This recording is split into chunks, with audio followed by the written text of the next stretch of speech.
Hello guys, स्वागत है आपका नए ब्लॉग में।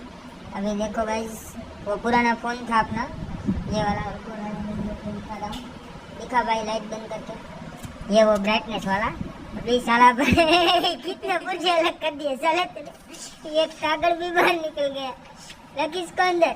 अभी भी ये इसको रिपेयर करने के लिए बोल रहा था, इसलिए मैं इसको मना लिया गाली देके, प्राइवेट में गाली दी थी, ठीक है। और ये आईफोन लेकर आया। कौन सा मॉडल है भाई? ये आईफोन एक्सेस है, ओरिजिनल गोल्ड है, ठीक है गाइस, ये ओरिजिनल गोल्ड है। और हाँ, ये भाईबंद का बूझ मार के लाया हूँ मैं, तो इसलिए मेरे को कॉल करके पैसे वाला मत बोलना या पैसे मत मांगना, मैं भी भिखारी हूँ आपकी तरह, ठीक है। ये ओरिजिनल गोल्ड है, बाकी ये दूसरे का है। और ये मेरा भाई देखो मैच देख रहा है। मेरे को रस नहीं है ऐसे मैच देखने में।